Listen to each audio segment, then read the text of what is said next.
Voilà, béni soit Dieu. Donc ce soir, je vous ai envoyé un message pour annoncer donc cette réunion et je l'ai intitulée Des choses nouvelles. Des choses nouvelles. Alors, sans doute plusieurs ont compris de quel texte j'allais parler. On va aller dans l'Évangile selon Matthieu au chapitre 13 et on va lire du verset 49 au verset 52. Voilà ce que dit Jésus. Il en sera de même à la fin du monde.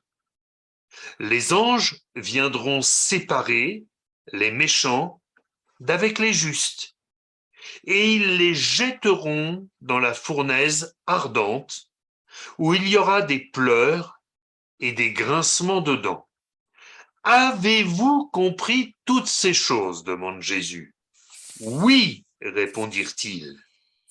Et il leur dit, c'est pourquoi tout scribe instruit de ce qui regarde le royaume des cieux est semblable à un maître de maison qui tire de son trésor des choses nouvelles et des choses anciennes. Amen. Je vous retrace un peu le contexte de ce passage. Jésus partage plusieurs paraboles avec ses disciples touchant à la fin du monde, au temps du jugement de Dieu. Et moi, j'aime bien ce que fait le Seigneur. Il s'assure que ses disciples ont bien compris de quoi il leur parle. Avez-vous compris toutes ces choses? Vous voyez, parfois, on peut voir parfois dans les religions, les religieux précisément entretenir un certain mystère sur les choses, mais Jésus n'entretient aucun mystère. Il veut que tout soit parfaitement clair, qu'on comprenne bien ce qu'il veut nous dire. Et puis il termine ce moment particulier par cette phrase étrange. C'est pourquoi tout scribe instruit de ce qui regarde le royaume des cieux est semblable à un maître de maison qui tire de son trésor des choses nouvelles et des choses anciennes. Alors nous le savons, les scribes avaient pour mission de recopier la parole de Dieu à une époque où Gutenberg n'avait pas encore inventé l'imprimerie, puisqu'il n'existait pas encore, le pauvre gars. Mais ils avaient également, au-delà de ce rôle de copiste, ils avaient également une bonne connaissance des Saintes Écritures et ils étudiaient aussi la parole de Dieu. Alors, l'occasion de nous poser cette question, où en sommes-nous de notre relation avec la parole de Dieu? Sommes-nous des scribes instruits ou sommes-nous des lecteurs par devoir? Et comprenons-nous que notre rapport à la parole est important pour notre éternité? J'ai pensé à ce texte dans l'Évangile selon Luc au chapitre 4, quand Jésus se rendit à Nazareth, où il avait été élevé, et où, selon sa coutume, il entra dans la synagogue le jour du sabbat. Il se leva pour faire la lecture, et on lui remit le livre du prophète Ésaïe. Il nous est dit que, l'ayant déroulé, il trouva l'endroit où il était écrit, vous direz la suite. Moi, je bénis Dieu de cet exemple que nous donne le Seigneur Jésus. Alors vous allez me dire, pour lui, c'est facile. Il est la parole incarnée, la parole faite chair. Mais pour autant, il est notre exemple parfait. Il connaît la Bible. Il connaît la parole de Dieu. Il savait exactement où trouver le passage qui correspondait aux besoins de cette foule qui était là dans la synagogue. Et puis la parole de Dieu nous dit, tel il est, tel nous sommes. Donc nous sommes plus que jamais appelés, bien entendu, à lui ressembler et en particulier dans cette connaissance de la parole de Dieu, dans cette manière que nous avons de savoir retrouver dans la parole ce qui est utile au moment où cela est utile. C'est quelque chose de nécessaire, c'est quelque chose d'indispensable. Et je voudrais vous dire que pour connaître la parole, rien ne remplace une lecture et une méditation quotidienne des Saintes Écritures. Cependant, je voudrais mettre un point particulier en relief. Certains ont des plans de lecture. Ils vont me dire, oui, moi la Bible, je la lis en 1 an, je la lis en 2 ans, c'est pas une compétition. Hein. Mais par exemple, j'ai calculé que quelqu'un qui lirait sa Bible en 1 an, eh bien, passerait 9 mois dans l'Ancien Testament et 3 mois dans le Nouveau Testament.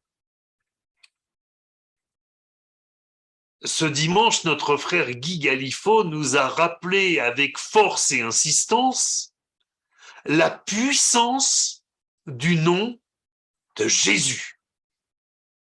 Et il est vrai que si nous passons 9 mois dans l'Ancien Testament, on y entend parler de Jésus indirectement. Des textes très précis nous parlent de ce qui sera Jésus, de ce qu'il fera, mais on n'a pas le nom de Jésus.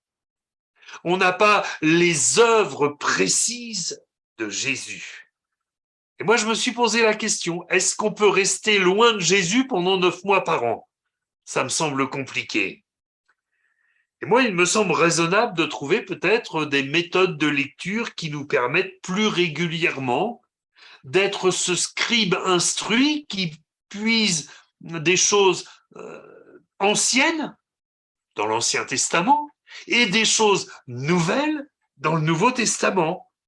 Par exemple, certains vont lire 1 jour sur 2 dans l'Ancien Testament, 1 jour sur 2 dans le Nouveau Testament. D'autres, c'est une méthode que j'avais utilisée pendant des années. Le matin, au lever, je faisais une lecture dans l'Ancien Testament et le soir au coucher, une lecture dans le Nouveau Testament pour ne jamais, finalement, rester loin du nom de Jésus-Christ et pour m'entretenir dans cette connaissance de la parole de Dieu. Il y a de nombreuses autres méthodes, il y a plein de plans de lecture, il y a plein de choses qui sont possibles, mais voyez-vous, je crois que c'est important d'avoir cette attention-là. Quand on lit vraiment de Genèse à Apocalypse, malgré tout, il y a des périodes difficiles. Je crois que plusieurs me rejoindront pour dire qu'il y a des textes particulièrement arides. Quand on lit le Lévitique, qui par ailleurs est passionnant quand on l'étudie, mais quand on lit tous ces sacrifices les uns après les autres, il y a un côté répétitif qui peut sembler difficile. Quand on lit le livre des Chroniques avec toutes ces généalogies,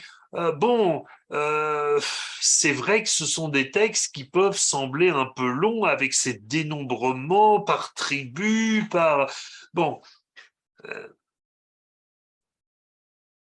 mais je voudrais vous donner un encouragement.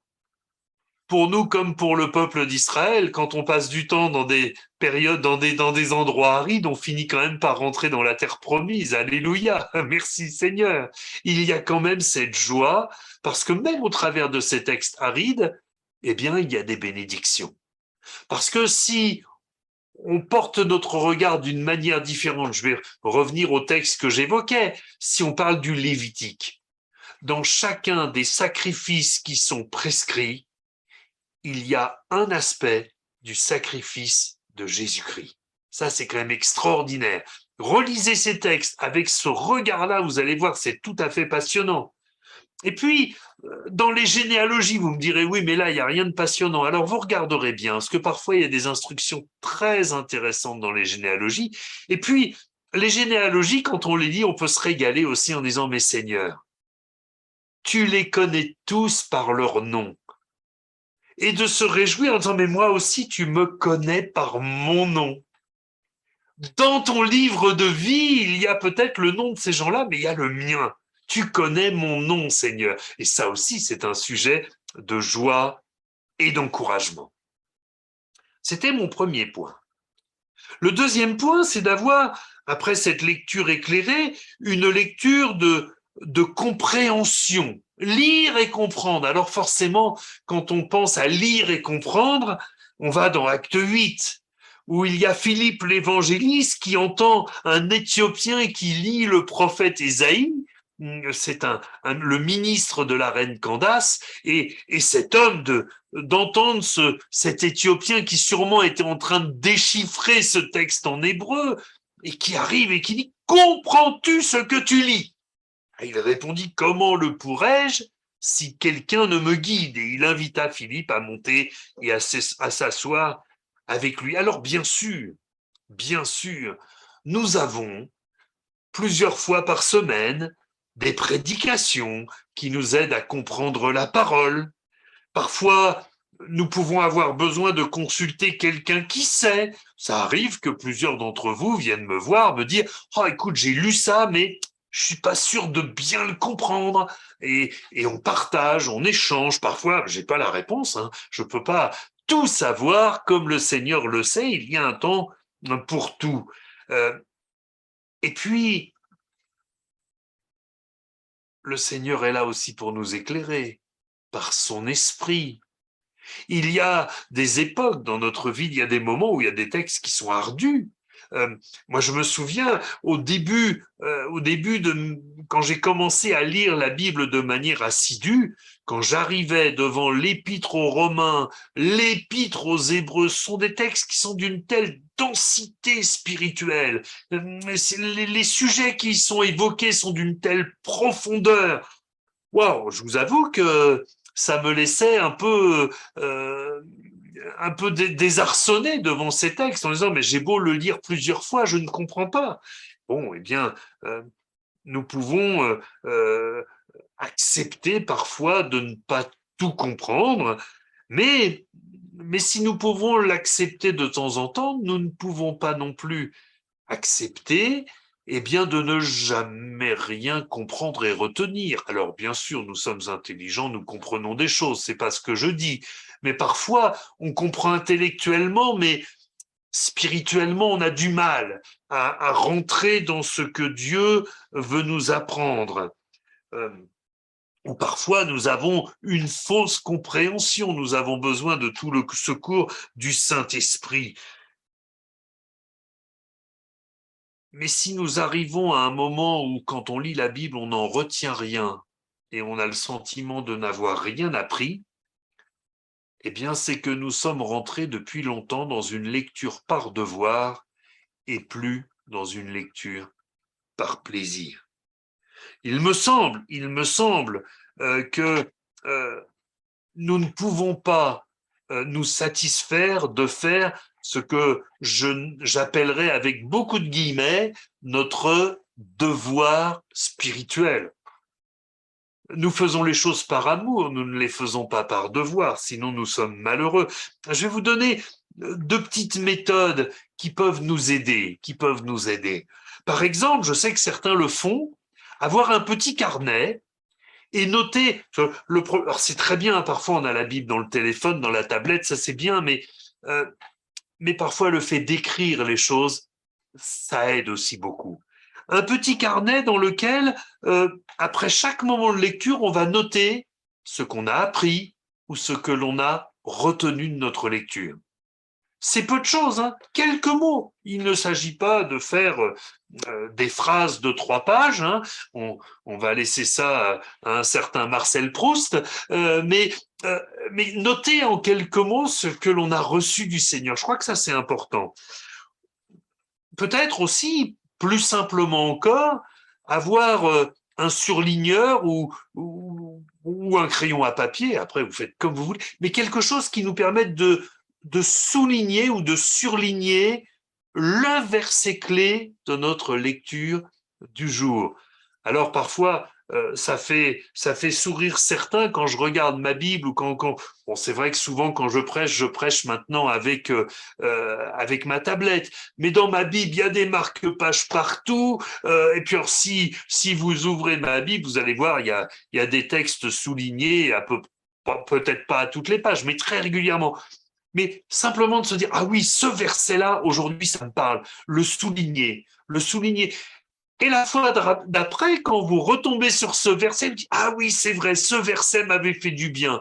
Parfois, on se souvient pourquoi, et parfois, on ne s'en souvient plus. Mais c'est pas grave, c'est pas grave. On a pris plaisir, on a véritablement assimilé, on a reçu quelque chose de Dieu et on s'est réjoui. Et puis, nous avons dit qu'il y avait une relation directe entre la manière dont nous lisons la parole et notre éternité. Jacques, dans son épître au chapitre 1er au verset 23, dit « Si quelqu'un écoute la parole et ne la met pas en pratique, il est semblable à un homme qui regarde dans un miroir son visage naturel et qui, après s'être regardé, s'en va et oublie aussitôt qui il était, quel il était, pardon. » Alors, bien entendu, ne me faites pas dire ce que je n'ai pas dit. Ça n'est pas le fait de lire la Bible ou de ne pas la lire qui nous sauve ou qui nous condamne. Bien évidemment. Nous sommes sauvés par grâce, par le moyen de la foi. Cependant, la parole dit, la foi vient de ce qu'on entend et ce qu'on entend vient de la parole de Christ. Vous trouverez ça dans l'Épître aux Romains au chapitre 10. La foi vient de ce qu'on entend. Ça veut dire que si on n'entend pas la parole de Christ, eh bien la foi ne se développe pas. Elle ne prend pas, allez, j'ose vous dire ça comme ça, notre foi ne prend pas des biceps. Notre foi, elle a besoin de se muscler, elle a besoin d'être solide. Quand il s'agit de résister au diable avec une foi ferme, on comprend bien que on ne peut pas le faire si notre foi est une foi de gringalet. Là, il nous faut on est en terre d'Ovalie à Montauban. Là, il faut que notre foi elle ait des épaules de rugbyman pour pouvoir lutter dans la mêlée et vraiment avancer. La boucle est bouclée. Si nous lisons la Bible, nous nourrissons notre âme. Mais si nous ne la lisons pas, nous affamons notre âme. Et une âme affamée, elle perd de la force et elle risque de finir par mourir. Si nous lisons par devoir, nous ne sommes plus dans le plaisir et dans l'amour, et nous perdons notre lien avec le Seigneur Jésus. La Bible ne nous dit pas Dieu a fait son devoir, il a donné son Fils unique afin que quiconque croit en lui ne périsse point mais qu'il ait la vie éternelle. Non, non, il dit car Dieu a tant aimé le monde. La relation établie entre Dieu et nous est une relation d'amour. Et si nous ne sommes pas dans cette relation d'amour, nous ne répondons pas à l'amour que Dieu a pour nous. Et ça, c'est quelque chose de gravissime. Jean écrivait dans sa première épître, petits enfants, n'aimons pas en parole et avec la langue, mais en action et avec vérité. Donc nous voulons véritablement rentrer dans cette relation d'amour et permettez-moi de boire les paroles du Seigneur et en abreuver notre âme, en nourrir notre âme. Mais il me semble, parce que voyez-vous, je ne le dis pas toujours, mais j'ai quand même des bons yeux. Parfois, quand je vois une paire de jeunes qui sont en train de roucouler, on voit que l'un l'autre se dévore du regard et boivent les paroles l'un de l'autre parce qu'ils s'aiment. Et cela est bien normal. Et je veux croire que ça n'est pas seulement le privilège des jeunes. Il y a des jeunes qui le sont depuis plus longtemps. Moi, quand j'entends Gérald qui téléphone à Evelyne, ma chérie, tout ça, il y a plein de petits mots d'amour, il y a des petits cœurs partout, ça roucoule dans tous les sens. C'est formidable. Mais effectivement, quand on aime quelqu'un, on aime l'entendre. On aime l'entendre et on aime lui parler. Alors, eh bien, nous aimons le Seigneur. Et si aujourd'hui, peut-être, nous sommes repris par cette parole, si nous disons, mais c'est quand même très étonnant, moi, la parole, lire la parole, c'est pénible, c'est difficile. Je crois qu'on doit faire une prière. On doit faire une prière pour dire, Seigneur, pardonne-moi, mais je crois que je ne t'aime pas assez et j'ai besoin que tu m'apprennes à t'aimer. Et que tu m'apprennes à aimer ta parole. Ah, ça, je crois que c'est important. Je parlais de notre nécessité de prier pour la vie de l'esprit. Je conclus avec cela. Prier pour la vie de l'esprit, ça veut dire quelque part, le terme a été parfois un peu galvaudé, mais aspirer à un véritable réveil spirituel, à un souffle nouveau, à une action particulière de Dieu au milieu de nous. Quand je lis ma Bible, il y a tout au long de l'histoire du peuple d'Israël et des premiers chrétiens de nombreux réveils. Jamais aucun réveil ne s'est fait sans un retour à la parole de Dieu. Parfois, on entend les chrétiens dire « Mais nous, on voudrait tellement vivre de grandes choses, vivre, cette manifestation puissante du Saint-Esprit au milieu de nous. On voudrait tellement avoir des miracles, on aimerait tellement. » Revenons à la parole. Revenons à la parole. Aimons la parole. Entendons ce que nous dit la parole. Et quand la parole dit une chose que nous ne sommes pas, quand la parole dit une chose dans laquelle nous ne sommes pas entrés, eh bien, repentons-nous, tout simplement. Vous savez qu'il y a une chose qui est certaine, c'est que quand on demande pardon à Dieu de tout son cœur, il nous pardonne toujours. Et quand on lui demande son secours, pour vivre pleinement en lui, ça, c'est des prières qu'il exauce à chaque fois. Alors c'est bien de puiser des choses anciennes. Vous savez, il y a des frères et sœurs qui parfois me disent « Ah mais moi, je ne lis que des psaumes. » Ah, c'est formidable les psaumes. C'est doux, c'est bon, mais votre alimentation, c'est quand même pas que des bonbons. On n'a pas un menu équilibré à base de fraises tagada, on est d'accord? Même si c'est très bon les fraises tagada. Mais on a aussi besoin de haricots verts, de beefsteak, de poissons, de pâtes, on a besoin de tout. Alors, nourrissez votre âme, donnez-lui une alimentation équilibrée, donnez-lui de la Genèse et des généalogies, des évangiles et des psaumes, donnez-lui des prophètes et des épîtres, et vous allez voir votre âme qui va prendre des muscles, qui va devenir puissante par la grâce de Dieu. Vous savez que c'est un ordre du Seigneur. L'Éternel, ton Dieu, t'ordonne d'être puissant. Alléluia. Eh bien, Seigneur, amen. Nous voulons rentrer dans cet ordre que tu nous donnes et nous voulons le faire au travers de l'amour de ta parole. On prie le Seigneur ensemble?